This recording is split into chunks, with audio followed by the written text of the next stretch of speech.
Some people wear a badge to protect the streets. Others wear it to decide who deserves to stand on them.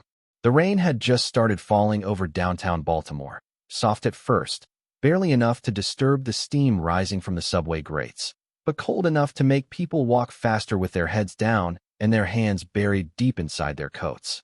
Cars rolled through puddles reflecting red traffic lights and neon storefront signs, while the distant sound of a siren echoed between the old brick buildings like a warning nobody wanted to hear.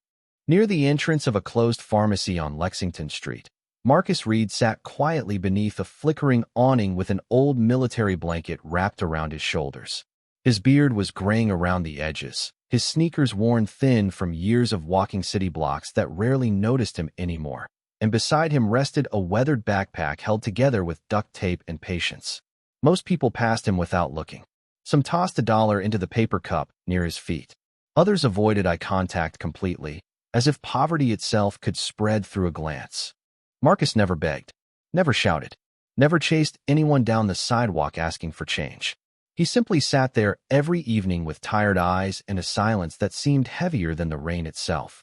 But tonight felt different. The tension in the air moved before the police cruiser even appeared.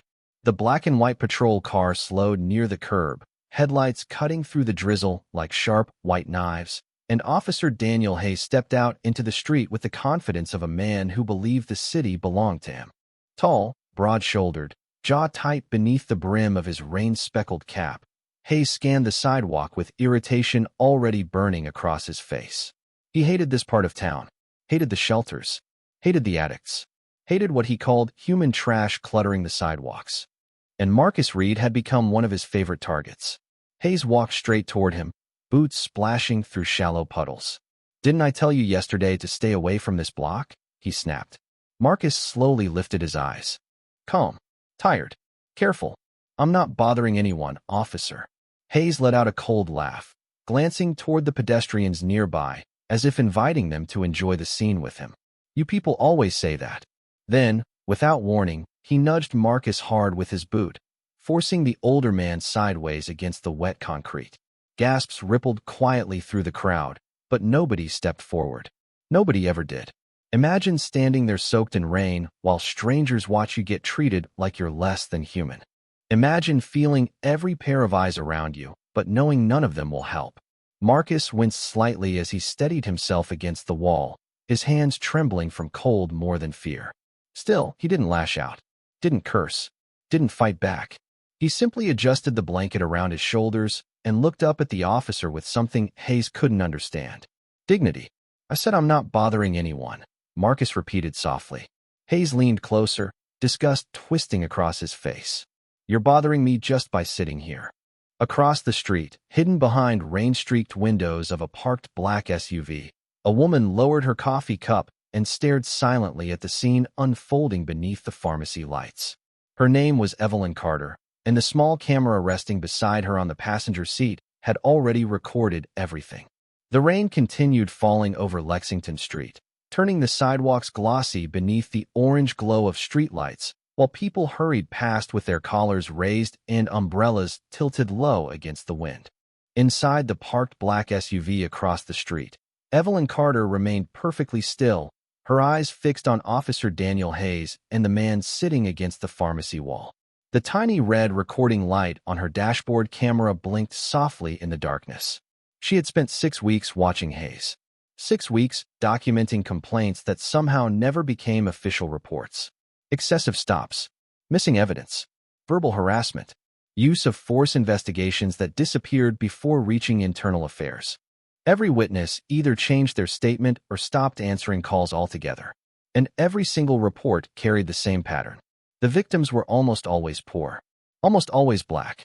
Evelyn leaned back slowly, exhaling as rain tapped against the windshield like impatient fingers. Hayes was careful most days, smart enough to stay just inside the lines where bad behavior could be excused as maintaining order. But tonight something was different. Tonight he looked angry, personal. Across the street, Marcus Reed slowly gathered the few belongings that had spilled beside him. An old paperback Bible with water-damaged pages, a half-empty bottle of water, a faded photograph tucked carefully inside a cracked leather wallet, Officer Hayes glanced down at the items with open disgust. "This your whole life right here?" he muttered loudly enough for nearby pedestrians to hear. A young couple waiting near the crosswalk exchanged uncomfortable looks before quickly turning away. Marcus picked up the photograph first, carefully wiping rainwater from its surface with the sleeve of his coat. Hayes noticed. "What is that?" he asked sharply. Marcus hesitated for a second before answering. "My wife and daughter." Something flickered across Hayes's face, but it was not sympathy. It was irritation, almost annoyance that the homeless man in front of him had once belonged somewhere, once mattered to someone. "Yeah," Hayes replied coldly. "Well, they are not here now, are they?" The words hung in the cold air heavier than the rain itself. Marcus lowered his eyes for a moment, staring at the photograph in silence. Imagine losing everything one piece at a time until strangers begin speaking to you like you are invisible. Not because you committed some terrible crime, not because you hurt anyone, but because somewhere along the way people stopped seeing the person and only saw the struggle. Marcus slipped the photo carefully back into his wallet. "People fall on hard times, officer," he said quietly. "That does not make them worthless." Hayes laughed under his breath and stepped closer again. "You know what your problem is? You still think anybody cares." Inside the SUV, Evelyn's jaw tightened. She had heard versions of that sentence her entire career. Different city, different badge, same poison underneath it. She reached toward the passenger seat and opened a thick manila folder filled with reports, screenshots, complaint transcripts, and surveillance stills. On top sat a photograph of Officer Daniel Hayes shaking hands with Captain Warren Doyle at a police charity gala downtown. Beneath it was another image taken 3 months earlier showing Hayes outside a convenience store during an arrest that had never been documented properly. Evelyn had not originally planned to involve Marcus Reed in the investigation. But sometimes the truth revealed itself through the people society ignored most easily. Back on the sidewalk, Hayes suddenly noticed the worn envelope sticking halfway out of Marcus's backpack. Official city seal, water-stained but still visible beneath the streetlight. His expression shifted immediately. "What is that?" he demanded. Marcus quickly reached for the envelope, but Hayes grabbed the backpack first. "Nothing," Marcus answered carefully. "Just papers." Hayes narrowed his eyes. "Funny thing about homeless guys carrying city documents," he said slowly. "Usually means they stole something." And for the first time that night, Marcus Reed looked genuinely afraid. The courtroom had gone unnaturally quiet after Mason Bennett stepped through the crowd and wrapped his arm around Lily's trembling shoulders. Even the autumn wind outside the jewelry store seemed to stop moving for a second. Officer Lucas Harrow stared at the FBI badge in Mason's hand, but the arrogance on his face did not disappear completely. Men like him had spent too many years believing authority belonged only to people who looked like him. "FBI?" Lucas scoffed, forcing out a dry laugh. "That does not change the fact your daughter was acting suspicious." Lily lowered her eyes, clutching the strap of her bag tightly against her chest. Her cheeks were still wet from tears, but her father could feel something else beneath her fear now. Humiliation. The kind that stays with a person long after the crowd disappears. Mason's jaw tightened as he looked around at the strangers whispering on the sidewalk. Some avoided eye contact. Others watched with the same curiosity people have when they expect someone else's pain to entertain them for a few minutes. "You accused my daughter of theft in public without evidence," Mason said calmly, though the tension in his voice felt sharp enough to cut through steel. "You threatened to search her. You denied her the right to call me. And you did all of it because someone pointed at a young black girl and decided she looked guilty." Lucas crossed his arms defensively. "The store reported suspicious behavior." Mason turned toward the jewelry store entrance where Mrs. Hawthorne stood frozen near the doorway, suddenly uncomfortable now that attention had shifted toward her. The expensive confidence she wore minutes earlier had begun to crack. "Suspicious behavior," Mason repeated slowly. "You mean browsing jewelry while black?" A few people in the crowd exchanged uneasy glances. One older man quietly stepped backward as if he no longer wanted to be associated with the moment unfolding in front of him. Lily stood silently beside her father, but inside her chest her heart was still racing. She had never seen her father like this before. Mason Bennett was usually calm, patient, the kind of man who taught her to solve problems with dignity instead of anger. But now she could feel something colder in him. Not rage. Control. the kind built from years of watching injustice repeat itself again and again. Mason crouched slightly so he could look directly into Lily's eyes. "Did you take anything?" Lily shook her head immediately. "No, Dad. I only wanted to buy Mom a birthday necklace." Her voice cracked softly at the end of the sentence. Mason inhaled slowly before standing again. "Then this ends now." He reached into his coat pocket and pulled out his phone. The moment Lucas noticed the call being placed, the confidence in his posture weakened for the first time. "Who are you calling?" he asked carefully.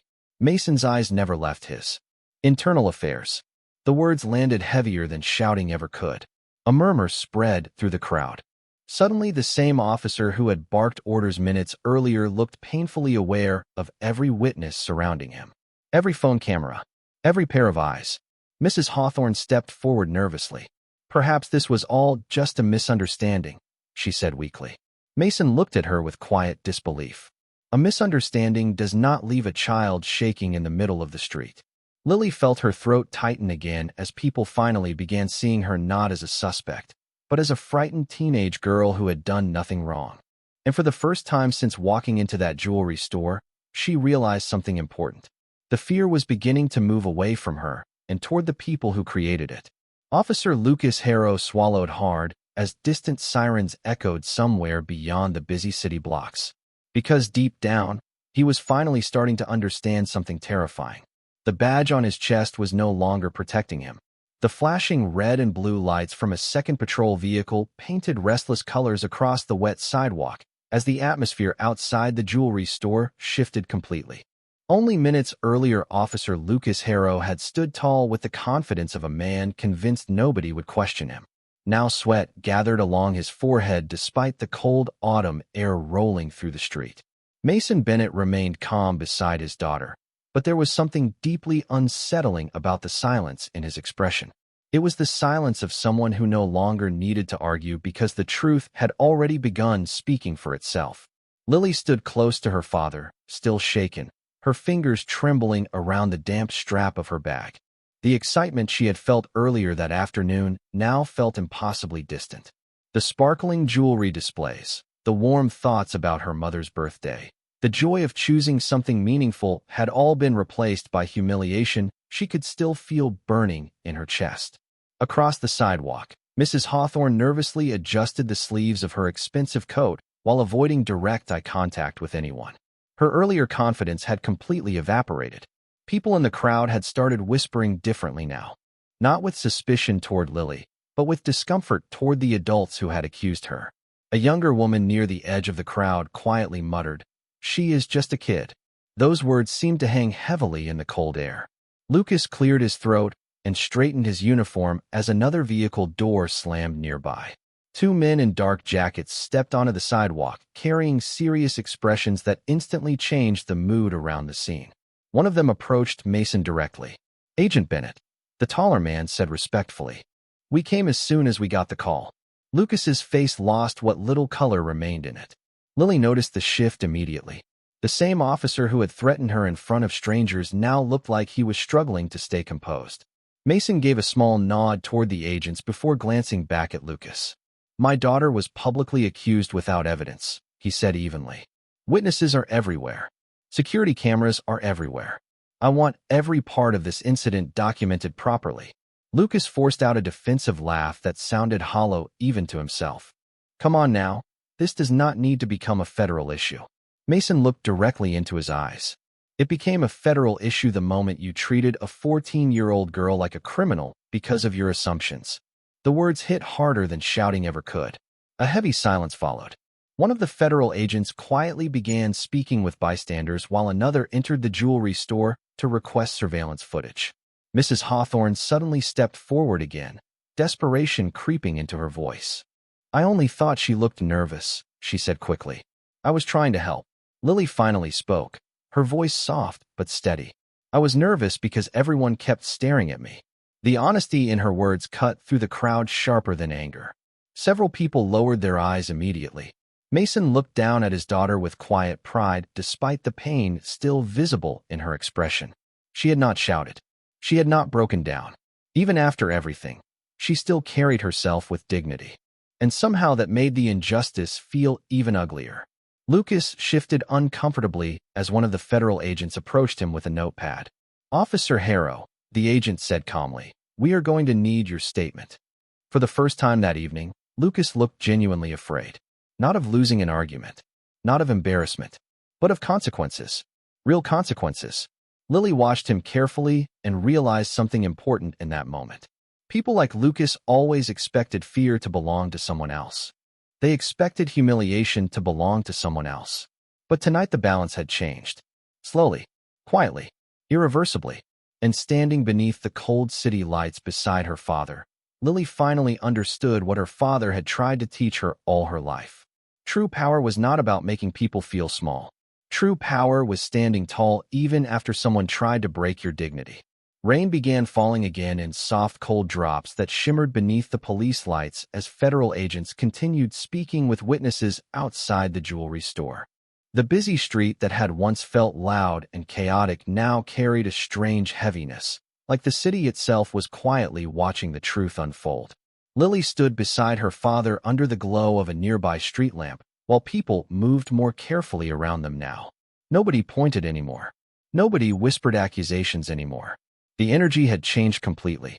Mason Bennett rested a steady hand on his daughter's shoulder as one of the agents approached carrying a tablet connected to the jewelry store security footage.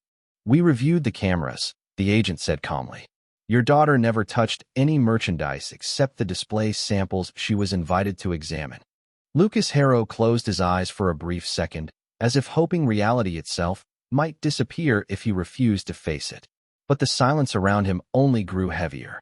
Mrs. Hawthorne looked pale beneath the expensive makeup she had worn so confidently earlier that evening. "I was only trying to protect the store," she whispered weakly. Mason's expression never changed. From a 14-year-old girl shopping for her mother's birthday? His voice stayed calm, but every word landed with painful clarity. Lily lowered her eyes as embarrassment still lingered inside her chest. She wished she could erase the memory of strangers staring at her like she was dangerous. The memory of hearing people murmur while Officer Harrow demanded to search her belongings. She had done nothing wrong, yet somehow she had been forced to feel guilty simply for existing in the wrong place at the wrong time. Imagine standing there surrounded by adults who already decided who you were before you even opened your mouth. That feeling stayed with people far longer than most ever admitted. One of the bystanders suddenly stepped forward. It was the older woman who had watched quietly from the edge of the crowd earlier. "I saw the whole thing," she said softly toward the agents. "That child was polite the entire time." Lily looked up in surprise. The woman offered her a sad smile filled with the kind of understanding that only comes from witnessing injustice before. More voices slowly followed. Another witness confirmed Lily never acted suspiciously. A younger man admitted the officer escalated the situation too quickly. With every statement, the atmosphere around Lucas tightened further. The protection of silence was disappearing. Mason listened quietly before finally turning toward his daughter. "You did nothing wrong tonight," he said gently. Lily's eyes watered again, but this time the tears felt different. Not humiliation, relief. Her father's words grounded her in a moment that had nearly shattered her confidence. Mason crouched slightly beside her. "Do not let anyone convince you that you have to earn the right to be treated with dignity," he said softly. "That dignity already belongs to you." Nearby, Lucas removed his hat slowly, his face drained of confidence. He looked smaller now somehow. Not because his uniform had changed, but because the illusion around his authority had finally cracked. The federal agent closed the tablet and spoke firmly. "Officer Harrow, based on witness testimony and preliminary footage review, your conduct tonight will be formally investigated." The words echoed through the cold air like a final shift in power. Lily watched the officer carefully. Minutes ago, he had towered over her with certainty. Now he could barely meet her eyes. And somehow that moment said more about justice than any courtroom ever could. Because real justice was not revenge. It was truth standing still long enough for everyone to finally see it clearly. The crowd outside the jewelry store had thinned by the time the rain finally slowed to a faint mist drifting across the city sidewalks. Police lights still flashed against the wet pavement, but the tension in the air no longer belonged to Lily Bennett. It belonged to the people who had judged her too quickly. Federal agents continued gathering statements while nearby pedestrians slowed their steps. sensing they had witnessed something larger than a misunderstanding. Mason Bennett stood quietly beside his daughter near the edge of the sidewalk, his dark coat damp from the rain. Lily leaned against him slightly, exhausted from the emotional storm that had swallowed her evening. The necklace she had wanted to buy for her mother no longer mattered. What stayed in her mind now was the sound of accusations. The whispers. The feeling of standing completely alone while strangers looked at her like she did not belong. One of the agents approached Mason with a serious expression. "We pulled the full surveillance footage," he said quietly. The store employee admitted Mrs. Hawthorne pressured management into calling the police before verifying anything was missing. Mason nodded once, though his eyes hardened slightly. He had spent years working cases built on assumptions and fear. He knew how dangerous those moments became when nobody stopped them early. Across the sidewalk, Officer Lucas Harrow sat silently inside the back of his patrol car with the door open, staring at the steering wheel in front of him. No handcuffs, no dramatic arrest. Somehow that made the moment feel even heavier. The collapse of arrogance rarely arrived with noise. Sometimes it arrived through silence and realization. Lucas glanced toward Lily for a brief second before quickly looking away again. For the first time all night, shame had begun replacing authority in his expression. Imagine spending years believing power meant never having to question yourself. Then suddenly one moment forces you to see everything differently. Nearby, Mrs. Hawthorne quietly left the jewelry store surrounded by uncomfortable stares from witnesses who no longer viewed her as respectable. Nobody stopped her. Nobody shouted at her. But the silence following her down the sidewalk felt colder than public outrage. Lily watched carefully as the woman disappeared into the rainy city street. "Why did they look at me like that?" she asked softly without lifting her eyes. Mason exhaled slowly before answering. "Because some people see fear before they see humanity," he said. "And sometimes they mistake their prejudice for protection." Lily swallowed hard. His words hurt because they felt true. One of the younger agents nearby overheard the conversation and lowered his head quietly. Even among law enforcement, moments like tonight forced difficult reflection. Mason gently adjusted the hood of Lily's jacket to shield her from the mist. "Listen to me carefully," he said softly. "You cannot control how people choose to see you, but you never let their ignorance define your worth." Lily nodded slowly, though emotion still trembled behind her eyes. She wanted to feel strong again, normal again. But healing from humiliation was not instant.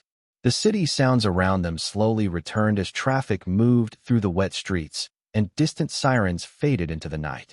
Yet something inside the atmosphere had permanently shifted.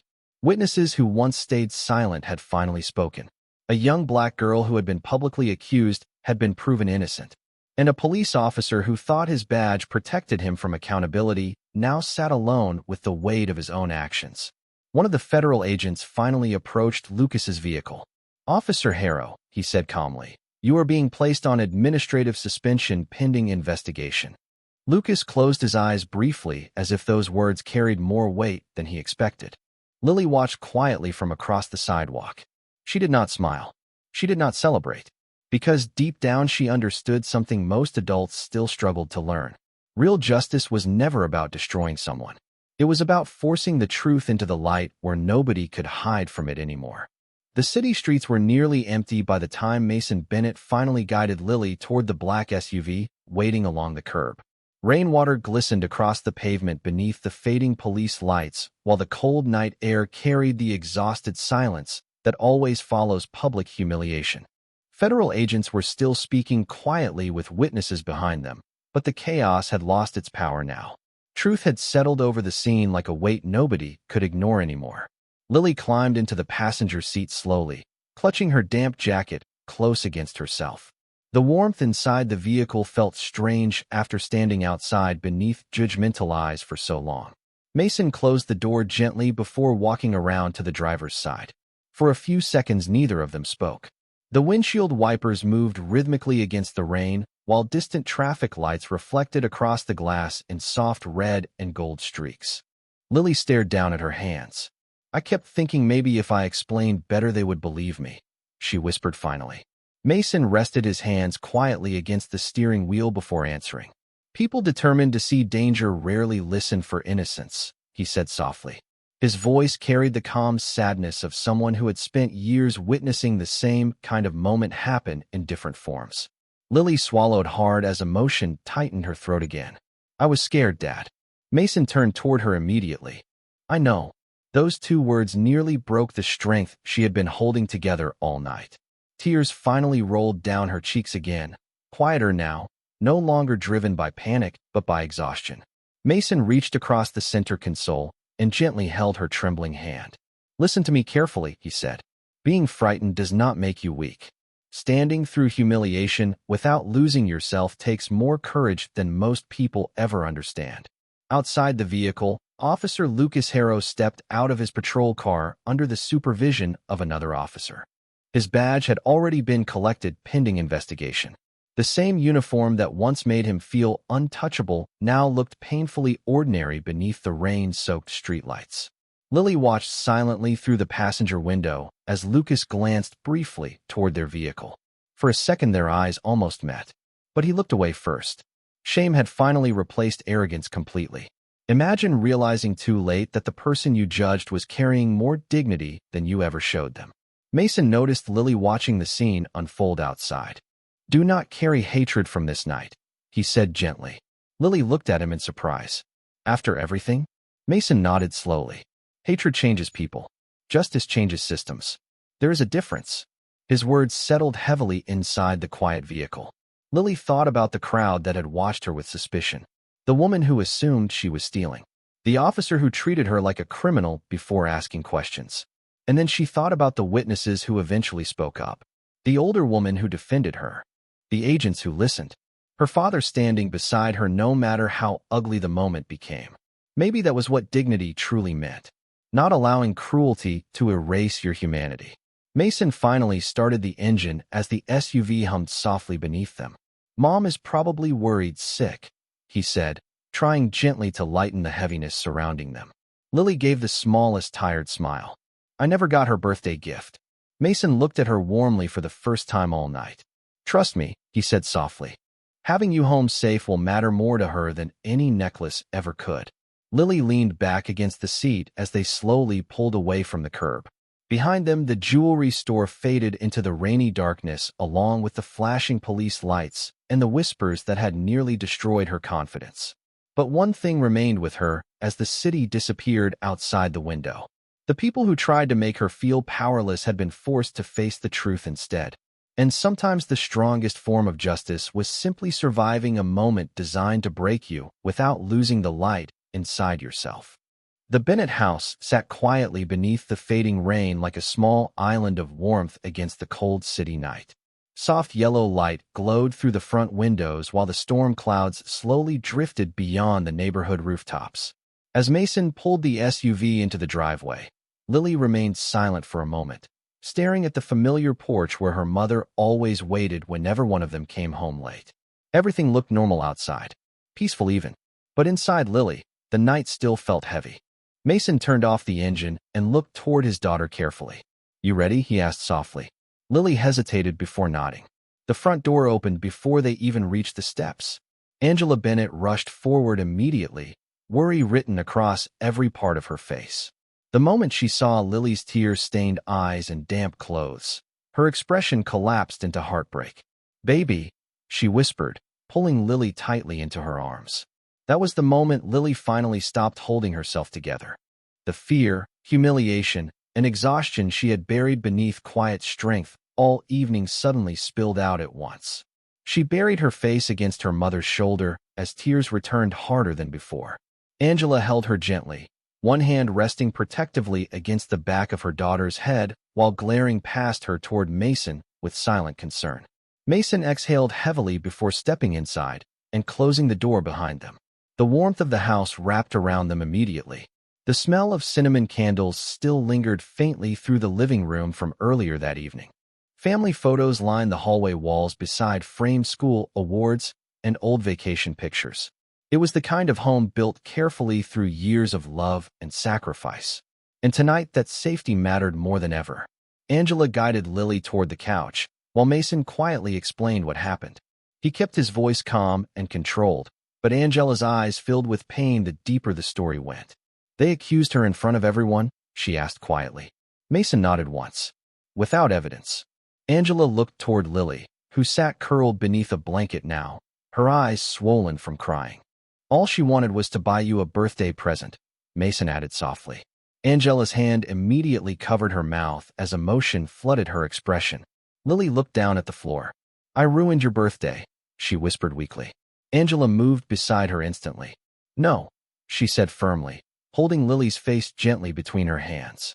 You coming home safe is the only gift I need. The sincerity in her voice broke through the last of Lily's guilt. Imagine being made to feel dangerous for simply existing in the wrong space. Then imagine walking back into a home where love reminds you who you truly are. That contrast changes people forever. Mason quietly removed his jacket and sat across from them, exhaustion finally visible in his face now that the night was ending. For hours he had been strong for Lily, controlled for Lily, but inside him anger still simmered beneath the surface. Not because his daughter had been frightened, but because she would now carry a memory she never deserved. Angela reached for his hand across the living room table. You protected her, she said softly. Mason shook his head slightly. I arrived after the damage was already done. Silence settled gently around the room for a moment. Rain tapped softly against the windows while the grandfather clock near the staircase ticked steadily through the quiet house. Finally Lily spoke again, her voice small but steadier now. Dad. Mason looked up immediately. Yeah. Lily swallowed carefully before asking the question that had been haunting her all night. Will people always look at me that way? Mason's expression softened painfully. He leaned forward slowly. Some people might, he admitted honestly. But listen carefully. Their prejudice is not your identity. Lily held his gaze while tears shimmered quietly in her eyes again. Mason continued softly. The world will try to tell you who you are before you even speak sometimes. But you never let ignorance become your reflection. Angela squeezed Lily's hand tightly as warmth slowly returned to the room. Outside, the storm clouds were finally beginning to clear. And inside the Bennett home, something stronger than fear had survived the night. Morning sunlight poured softly through the Bennett family kitchen windows, washing away the last traces of the storm that had covered the city the night before. The house smelled of fresh coffee, warm pancakes, and maple syrup, the same comforting routine Mason always tried to preserve no matter how difficult life became outside their front door. But even with the peaceful sunlight stretching across the hardwood floors, something inside the house had changed. Lily sat quietly at the kitchen table wrapped in an oversized sweatshirt, slowly stirring her orange juice without drinking it. Dark circles rested beneath her eyes from a sleepless night, filled with replayed memories she could not escape. The whispers, the accusations, the feeling of standing frozen while strangers judged her without knowing anything about her. Angela moved carefully around the kitchen stove while stealing worried glances toward her daughter every few seconds. Mason stood near the counter reading messages from his phone, his expression calm but serious. Overnight, the incident outside the jewelry store had spread farther than anyone expected. Witness videos had already reached local news stations. One clip showed Lily trembling while Officer Lucas Harrow demanded to search her bag. Another captured Mason arriving and revealing his FBI credentials. Public reaction came quickly. Some people expressed outrage. Others defended the officer before all facts were even released. Mason had seen this pattern too many times before. Truth often moved slower than assumptions. Lily finally looked up from the table. Everyone at school is probably going to see it, she whispered. Angela immediately stopped what she was doing. Listen to me, she said gently but firmly. You did nothing shameful. Lily nodded slightly, though fear still lingered in her expression. That does not stop people from talking. The honesty in her voice made the room fall quiet for a moment. Mason slowly lowered his phone and walked toward the table. He sat beside his daughter carefully, his presence steady and grounding like always. People will always talk, he said softly, but their opinions cannot become your mirror. Lily stared down at the sunlight reflecting against the kitchen table. I just wanted one normal day, she admitted quietly. Mason's chest tightened hearing those words. No 14-year-old should have to carry the emotional weight of public humiliation simply because someone decided she looked suspicious. Angela placed a plate of pancakes in front of Lily before sitting beside her. You know what I see when I look at you? She asked softly. Lily shrugged weakly. Angela smiled through the sadness in her eyes. I see a smart, kind, beautiful young woman who walked through cruelty without becoming cruel herself. Lily's eyes watered again, though this time the tears felt lighter somehow. Healing did not happen all at once, but love has a way of slowly stitching dignity back together. Mason's phone buzzed again across the table. He glanced at the screen briefly before exhaling quietly. Internal Affairs officially suspended Officer Harrow this morning, he said. Lily looked up slowly. There was no satisfaction in her expression, only reflection. Do you think he feels bad? She asked after a moment. Mason paused carefully before answering. I think he is finally being forced to see what his actions really did. Outside the kitchen window, neighborhood children rode bicycles down the sidewalk beneath clear blue skies, completely unaware of how fragile dignity could feel in the wrong moment. Lily watched them quietly before speaking again. I do not want anyone else to feel the way I felt last night. Mason looked at his daughter with deep pride hidden behind tired eyes. Even after everything, her heart still leaned toward compassion instead of bitterness. That was the kind of strength no badge could ever create. Angela gently brushed a hand against Lily's curls. Then maybe someday you will help change things, she said softly. Lily looked between her parents as warmth slowly returned to the room around her. The pain from the night before had not disappeared completely. Maybe it never would. But sitting there surrounded by love, honesty, and quiet strength, she finally understood something important. The world had tried to reduce her to suspicion for a few terrible moments. But she was never what they accused her of being. She was more. And no amount of prejudice could erase that truth.